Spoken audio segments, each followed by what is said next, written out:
Congolaises, Congolais, chers compatriotes, il y a 6 ans, je prenais congé de mes responsabilités en tant que président de la République, chef de l'État. Et fait inédit dans notre pays, en près de 60 ans d'indépendance. J'ai passé pacifiquement la main à un nouveau chef d'État. Depuis lors, je m'étais imposé un strict devoir de réserve, y compris quand j'ai fait l'objet, directement ou par mes proches interposés, de provocations, de déni de droit, d'humiliation, d'imputations dommageables et d'autres multiples atteintes à ma dignité. D'abord, parce que je suis convaincu que le temps est le meilleur allié de la vérité, un antidote lent mais puissant contre le venin du mensonge et de la délation. Mais aussi et surtout, parce qu'agir autrement aurait fait le jeu de ceux qui, par cette campagne odieuse, cherchaient à détourner l'attention de notre peuple de leur incapacité, aujourd'hui avérée, à répondre à ses attentes et aspirations. J'ai enfin décidé de briser ce long silence, de sortir de ma réserve et de m'adresser à vous parce que l'enjeu est de taille. Il est même existentiel. Non pas pour ma famille politique ou biologique, moins encore pour ma modeste personne, mais plutôt pour la nation congolaise et pour l'avenir de notre cher et beau pays. J'ai décidé de briser le silence parce qu'au vu de la situation que traverse notre pays, continuer à me taire m'aurait rendu poursuivable devant le tribunal de l'histoire pour non-assistance à plus de 100 millions de compatriotes en danger.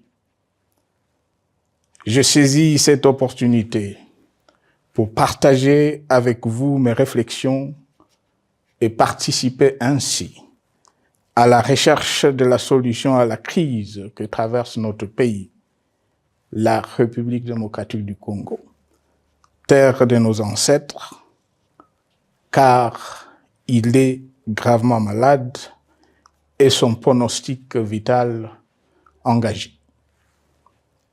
Mieux que quiconque, vous en êtes conscient, car vous en faites quotidiennement les frais dans votre chair et vous en payez le prix. Mes chers compatriotes, vu l'importance stratégique de notre pays et le rôle qu'il est appelé à jouer, j'avais, de l'avènement au pouvoir du chef de l'État actuel, conclu avec lui un accord donnant naissance à la coalition entre nos forces politiques respectives. À propos de cet accord, beaucoup de contre-vérités ont été dites, y compris, fort malheureusement, par celui qui est censé connaître la vérité, parce qu'en étant l'un de 2 principaux signataires. En attendant qu'au moment opportun, la vérité soit rétablie, preuve irréfutable à l'appui, permettez-moi pour l'instant d'affirmer qu'en ce qui me concerne, la conclusion de cet accord n'avait pour seule motivation que l'intérêt supérieur de la nation. Par cet accord de mutualisation de forces, j'entendais en effet permettre à mon successeur d'exercer dans la direction des affaires de l'État plus de pouvoir effectif que ce que la faible représentation de sa famille politique au sein de la nouvelle Assemblée nationale était en droit de lui conférer.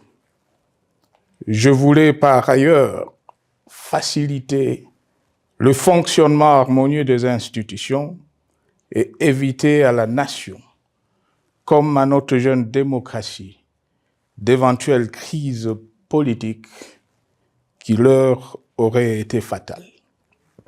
Cette première alternance pacifique et civilisée à la tête du pays avait suscité d'autant plus d'espoir qu'en janvier 2019, notre pays s'est trouvé en bien meilleur état qu'au moment de ma propre accession à la magistrature suprême en janvier 2001.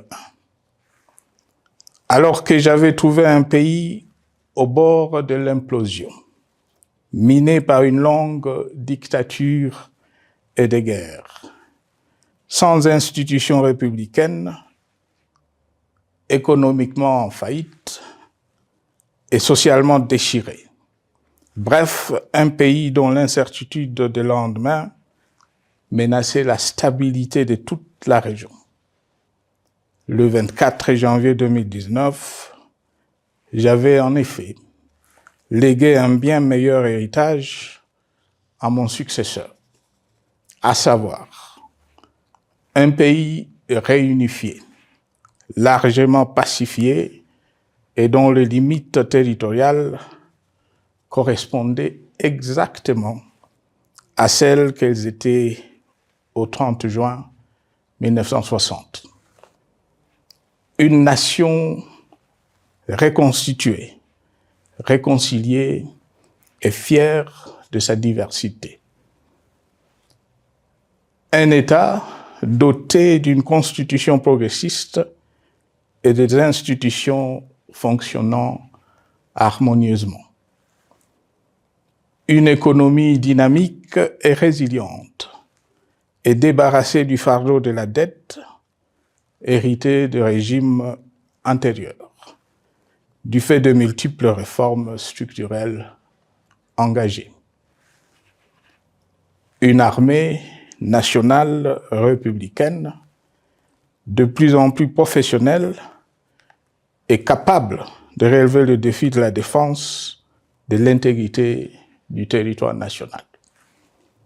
Une démocratie en constante consolidation, avec notamment l'organisation sur fonds propres d'un troisième cycle électoral.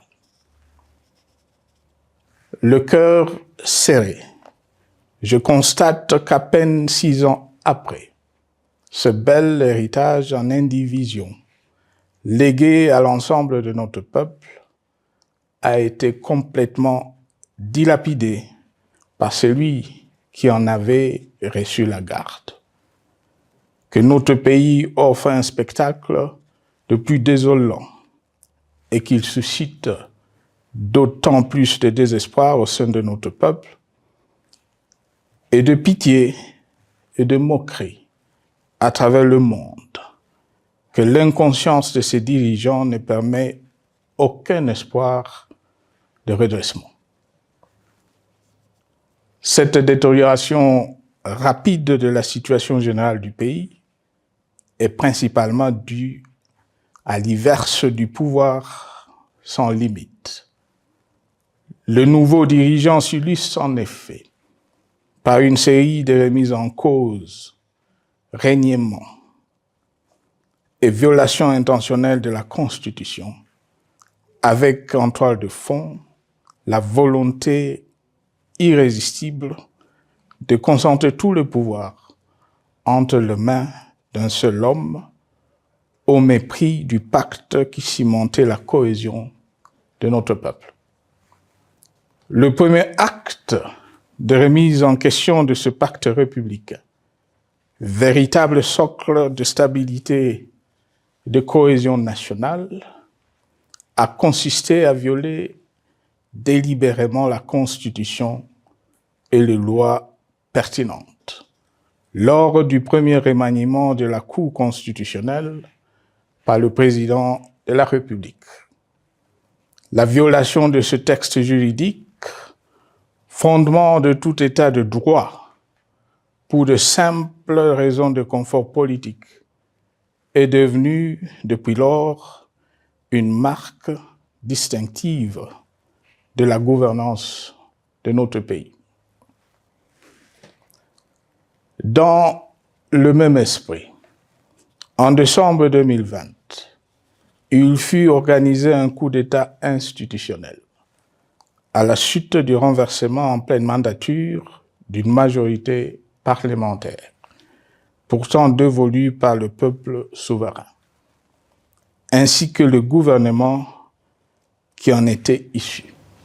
S'en sont ainsi suivis la nomination illégale de membres de la Commission électorale nationale indépendante, ainsi que le simulacre des élections de décembre 2023, organisées en violation du cadre juridique et de normes internationales pertinentes, qui, par une ampleur sans précédent de la fraude, ont amplifié l'illégitimité des institutions et de leurs animateurs.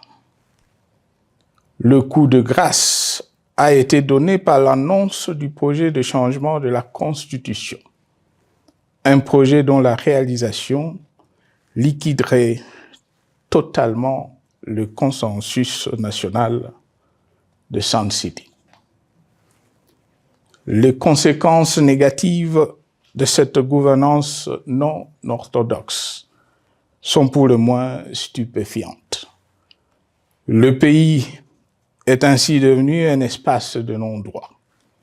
La République a cessé d'être démocratique et la volonté du chef de l'État tient désormais lieu de loi suprême, supplantant la Constitution et les lois.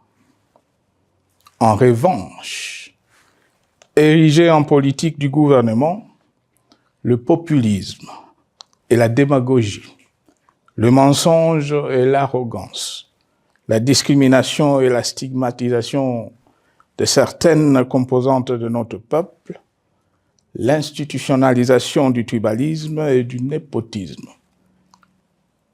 l'opposition de communautés nationales, les unes aux autres, le discours de haine et l'injustice ainsi que l'impunité ont d'autant plus aisément détruit la cohésion nationale et le vivre ensemble que l'opulence outrancière et le non-respect de la parole donnée sont les maîtres mots de la classe politique au pouvoir. Ce qui a rendu le pays fragile et donc vulnérable. Plus grave, le repli identitaire, dangereux pour l'édification de toute nation, a refait surface, avec ses vieux démons dont l'intolérance et la division est circonstance aggravante. Cela est non seulement toléré et impuni, mais aussi et surtout véhiculé et financé par les tenants du pouvoir. Face à cette dérive, le Parlement a abdiqué de sa mission constitutionnelle de contre-pouvoir. Il a ainsi cessé d'être le temple de la démocratie, le lieu par excellence de l'expression législative et la volonté du souverain primaire, pour ne plus être qu'une chambre d'enregistrement de la volonté d'une seule personne. Quant à la justice, garante constitutionnelle des libertés publiques et du socle de valeurs, qui structure notre identité et forge notre unité, elle a complètement démissionné de ses responsabilités, se laissant ouvertement instrumentalisée à des fins politiques. Elle n'est donc plus qu'un instrument d'oppression d'une dictature qui tente désespérément de survivre à contre-courant de l'histoire, par la terreur et l'imposition de la pensée unique. Rôle peu louable, qu'elle partage avec les milices tribales, ainsi que la police et le service de renseignement, eux aussi détournés de leur noble mission de protection des citoyens et de sécurisation de l'État. Sur le plan économique, la situation est de plus inquiétante. Malgré l'augmentation des recettes publiques, essentiellement due à l'arrivée à maturité de toutes les réformes courageusement votées de 2002 à 2018, notamment le nouveau code minier, forestier, des hydrocarbures, des assurances et de la sous-traitance, et un niveau d'aide financière accru de la part des institutions de Bretton Woods. Aucun investissement n'a été réalisé pour doter le pays d'infrastructures modernes, soutenir des réformes structurelles et stimuler la croissance. Par contre, l'inflation et la dépréciation monétaire, jadis vaincues, sont de retour. La corruption et le détournement de deniers publics ont atteint un niveau inédit. Et l'endettement public que nous avions maîtrisé de 2010 a de nouveau grimpé en flèche, dépassant la barre de 10 milliards de dollars et suscitant des inquiétudes légitimes quant à la solvabilité à moyen et long terme du pays. Les conséquences sur le plan social sont aussi dramatiques. Aggravation du chômage, accumulation des arriérés des salaires des agents de l'État, baisse drastique du niveau de vie de la population et recrudescence du banditisme urbain, de l'exode rural et de la famine dans un nombre croissant de provinces. Les Congolais sont désormais en proie à une véritable angoisse existentielle. Parmi les victimes résignées de ce gâchis se trouve en bonne place notre jeunesse, qui a été pourtant de tout le combat démocratique et qui a beaucoup cru aux vertus de l'alternance pacifique.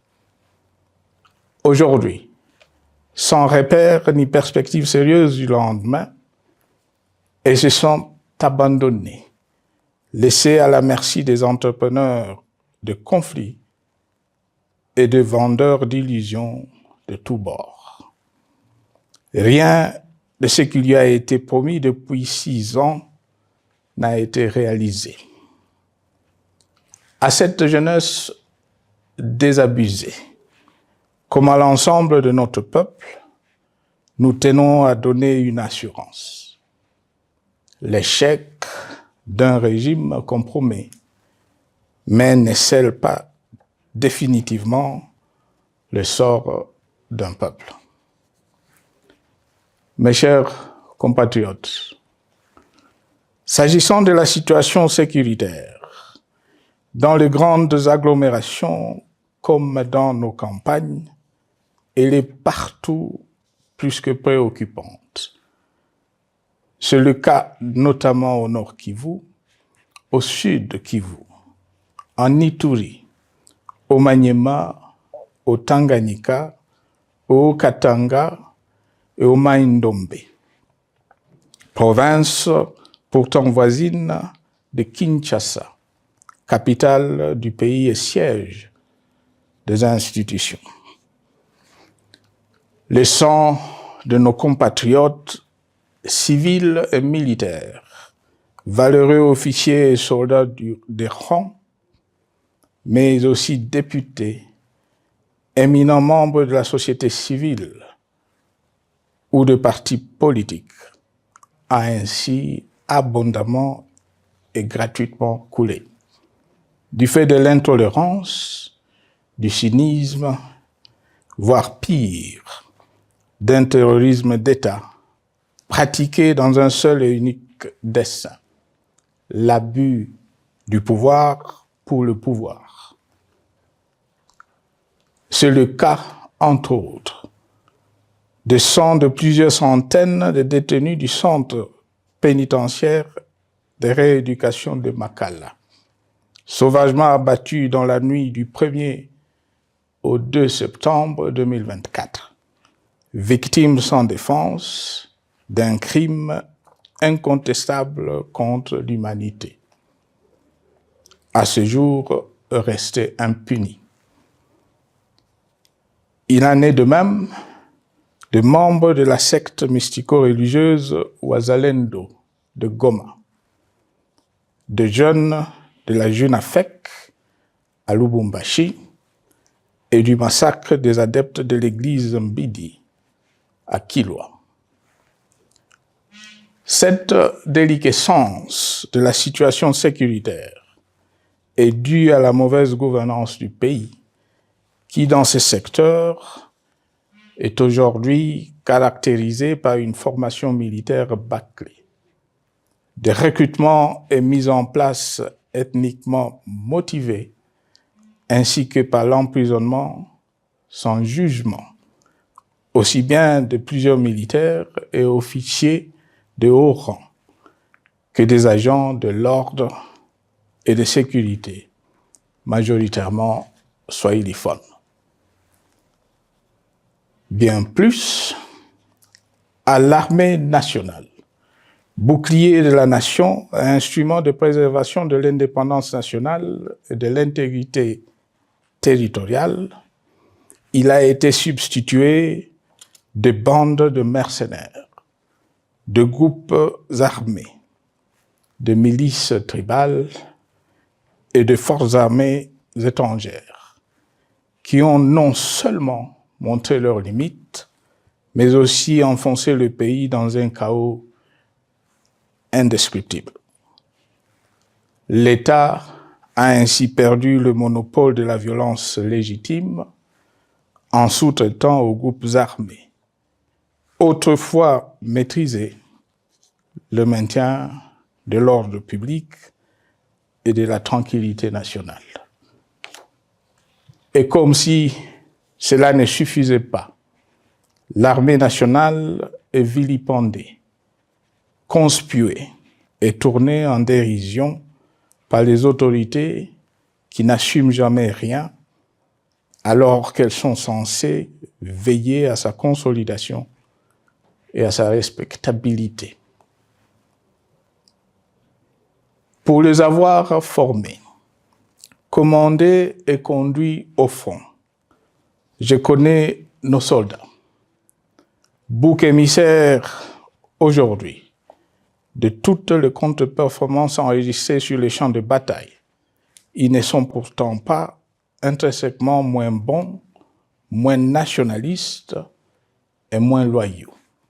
Ce qui a changé entre-temps, c'est la qualité du commandement et de leur prise en charge. Au niveau régional, le gouvernement a levé l'option désastreuse de se détourner de deux principaux instruments internationaux qui étaient à la base de l'architecture régionale de paix et de sécurité, laquelle avait permis la stabilité régionale que le président actuel avait trouvée lors de son accession au pouvoir, à savoir le pacte sur la sécurité, la stabilité et le développement dans la région de Grand Lac et l'accord cadre pour la paix, la sécurité et la coopération pour la République démocratique du Congo et la région. Plus grave encore, en faisant de forces négatives, les FDLR, ainsi que des centaines de groupes armés congolais, des supplétifs des forces armées de la République démocratique du Congo, le gouvernement a ouvert la voie à la régionalisation du conflit, avec des conséquences inévitables sur la stabilité de la région. Mes chers compatriotes, alors que sur le plan institutionnel, politique, économique et social, les fondamentaux avaient été établis et que le pays avait été placé sur la rampe de lancement, prêt à décoller. Nous voici, hélas, en un temps record, soit 6 ans, de nouveau à la case départ. Seul d'un État failli, divisé, désintégré, au bord de l'implosion, inscrit en bonne place au palmarès de pays pauvres, le plus corrompu et très endetté. En atteste tout le rapport tant du Conseil de sécurité des Nations Unies que ceux sur l'indice de développement humain et sur la pauvreté. La crise qui déchire notre pays est donc profonde et multidimensionnelle. Sa solution doit être nécessairement globale. Toute autre approche n'a donc aucune chance de conduire à une paix durable. Bien plus, le Congo est intemporel. Il n'appartient pas à tel ou tel régime politique, ce dernier étant par définition rotatif et donc passager en démocratie. Il appartient plutôt au peuple congolais dans sa grande diversité. Ce qui est vrai du Congo l'est aussi des immenses ressources du sol et du sous-sol dont il regorge et qui sont essentielles à la croissance et au développement à l'échelle internationale. Que tous, au pays comme à travers le monde, en tiennent compte et qu'ils inscrivent leurs projets dans une perspective qui privilégie l'intérêt du Congo et des Congolais, plutôt que celui de ceux qui, à un moment ou à un autre, dirigent le pays. Cela étant, pour sauver le Congo, les griefs légitimes du peuple congolais contre le régime en place ne peuvent être éludés. Ils doivent plutôt être pris en compte. La dictature doit prendre fin et la démocratie, tout comme la bonne gouvernance économique et sociale, doivent être restaurées. Car, comme en témoigne l'histoire, il ne peut y avoir de solutions sécuritaires définitives sans solution politique sincère. Sinon, il y aura de nouvelles vagues de convulsions politiques, de troubles à la paix, d'insécurité, d'instabilité institutionnelle, de conflits armés et de guerres civiles. Perspective qu'en toute responsabilité, nous, Congolais, ne pouvons plus nous permettre. Il est dès lors vital que les multiples initiatives de recherche de la paix, Luanda, Nairobi, EAC-SADC, l'Union africaine, Doha et Washington, que nous accueillons favorablement, les considérant comme autant de signes de compassion et de solidarité à notre peuple, soient conscientes de cette exigence. Qu'elles accordent aux Congolais à la fois maîtres de leur destin et premières victimes de cette crise la place centrale qui leur revient de droit, aussi bien dans le diagnostic du mal dont souffre le pays que dans la prescription du traitement dont il a besoin pour en guérir définitivement. Il convient de noter à ce sujet que le gouvernement de Kinshasa s'est enfin résolu à se mettre autour d'une même table avec l'AFC M23 depuis plusieurs semaines à Doha, même si, bizarrement, il continue à considérer comme un crime le fait que les autres Congolais se parlent entre eux. C'est le lieu pour moi de saluer la démarche des évêques de la CENCO et de l'ECC, qui a le mérite de n'exclure du débat aucun sujet, ni aucun de nos compatriotes. Sans être parfaite, cette initiative conjointe des Églises mérite le soutien et, si nécessaire, des enrichissements de la part de notre peuple. Mes chers compatriotes, une fois n'étant pas coutume, il convient de dénoncer la falsification de l'histoire par ceux dont le jeu pervers dans l'opposition naguère, comme aujourd'hui au pouvoir, a consisté et consiste encore à calomnier, à diffamer, à diaboliser et à diviser pour gagner et régner, à se défausser sur les autres pour justifier leur contre-performance, quelles qu'en soient les conséquences sur la cohésion nationale ou en termes de vies humaines injustement brisées ou perdues. Une preuve, s'il en fallait encore, vient de nous en être donnée une fois de plus. Il y a quelques jours, en effet, suite à une simple rumeur de la rue ou des réseaux sociaux sur ma prétendue présence à Goma, où je veux me rendre dans le prochain jour, comme annoncé par ailleurs, le régime en place à Kinshasa a pris des décisions arbitraires, avec une légèreté déconcertante qui témoigne du recul spectaculaire de la démocratie.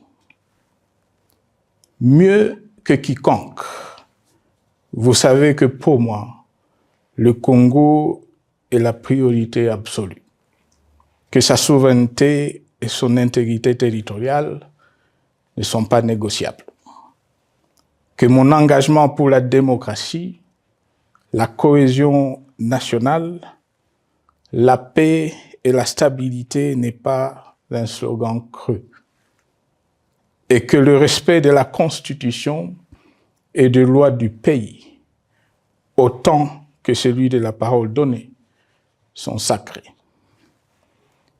Militaire, j'ai juré de défendre la patrie jusqu'au sacrifice suprême. Hier au pouvoir, aujourd'hui en dehors du pouvoir, je demeure plus que jamais fidèle à ce serment. En ce moment où le pays est de nouveau divisé, appelé par le destin, j'ai le devoir d'œuvrer à la recherche de la paix et de contribuer à la reconstruction de notre pays qui se meurt. C'est dans cet esprit que j'ai choisi ce moment pour exprimer ma sympathie à l'endroit de toutes les victimes du conflit en cours, de réconforter et marquer ma solidarité avec la population de la partie orientale. Vous, qui êtes abandonnés par le pouvoir central, qui semble avoir pris le parti de vous punir, entre autres, en déconnectant les institutions financières du réseau bancaire national, et en restreignant le mouvement de personnes et de biens. Ces décisions et bien d'autres vous asphyxient et rendent votre vie plus précaire que jamais. J'en appelle aux uns et aux autres, en particulier au gouvernement, d'humaniser les conditions de vie de nos compatriotes de cette partie du territoire national. Ils ont droit à la vie, à la scolarisation de leurs enfants et aux autres conditions du bien-être. En entendant le rétablissement de l'autorité de l'État sur toute l'étendue du territoire national, j'invite les tenants du pouvoir à protéger la population. De même, l'armée, la justice, les autres structures en charge de l'ordre et de la sécurité doivent être véritablement au service de la population et répondre à ses aspirations. Mes chers compatriotes, de par mon expérience dans des situations similaires, le patriotisme et l'humanisme ont guidé le processus de règlement de conflits et ont porté de fruits dans le passé, aussi bien sur les champs de bataille que sur celui des négociations ou du dialogue. Notre pays avait été divisé de quasi-moitié pendant quelques années. La sagesse avait alors prévalu. Nous avions recollé le morceau et le pays a survécu dans son unité. C'est ainsi qu'après quelques années de réflexion sur la crise en cours, après avoir consulté des chefs d'État et des anciens chefs d'État de la région, ainsi que des acteurs politiques et sociaux, nationaux et étrangers, j'ai fait ce jour une proposition qui engage la nation tout entière à un sursaut patriotique pour un pacte citoyen afin de tirer le pays du gouffre. Le travail hardi qui s'impose à nous portera notamment sur les 12 points suivants. 1. Mettre fin à la dictature, mieux à la tyrannie. 2. Arrêter la guerre. 3. Rétablir l'autorité de l'État sur toute l'étendue du territoire national. 4. Restaurer la démocratie en revenant aux fondamentaux d'un véritable État de droit. 5. Rétablir les libertés fondamentales. 6. Réconcilier le Congolais et reconstruire la cohésion nationale. 7. Relancer le développement du pays par la mise en place d'une bonne gouvernance économique, une gestion administrative et financière orthodoxe et une répartition équitable des ressources nationales. 8. Relancer le dialogue sincère et permanent avec tous les pays voisins en vue de l'instauration de la paix et du développement durable dans la région. 9. Rétablir la crédibilité du pays auprès de partenaires au niveau tant régional, continental qu'international. 10. Neutraliser tous les groupes armés nationaux et étrangers et rapatrier ces derniers dans leur pays d'origine. 11.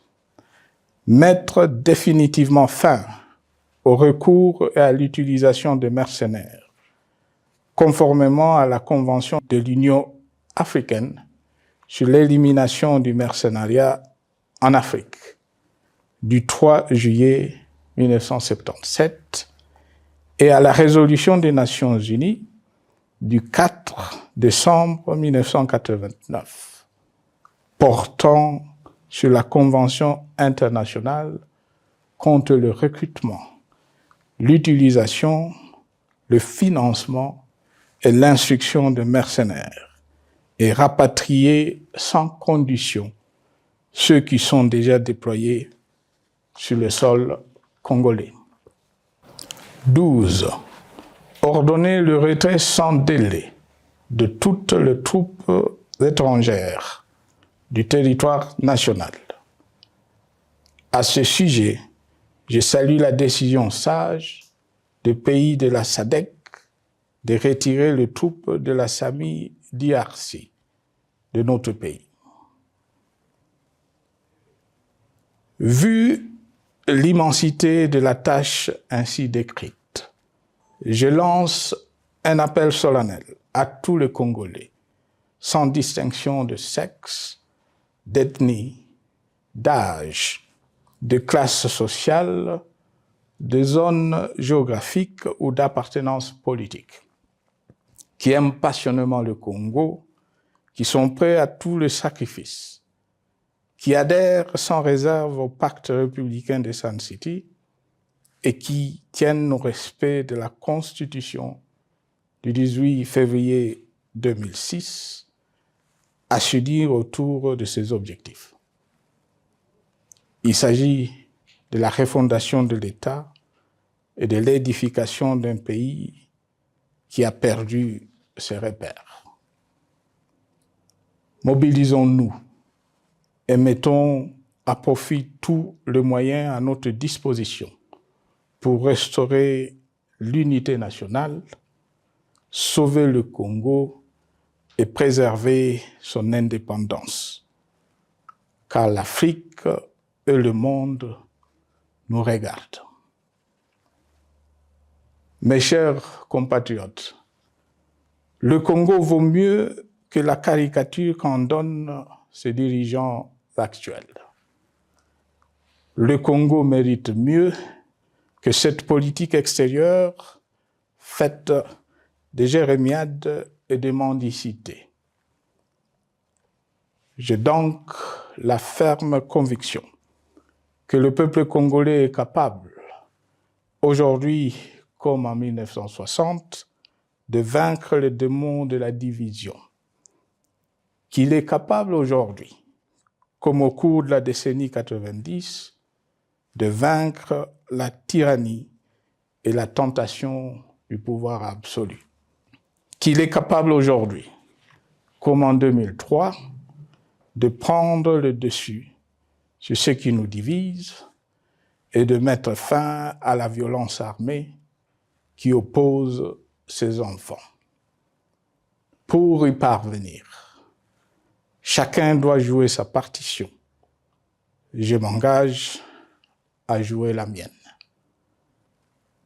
Que Dieu bénisse la République démocratique du Congo, qu'il bénisse individuellement chacun de vous. Je vous remercie.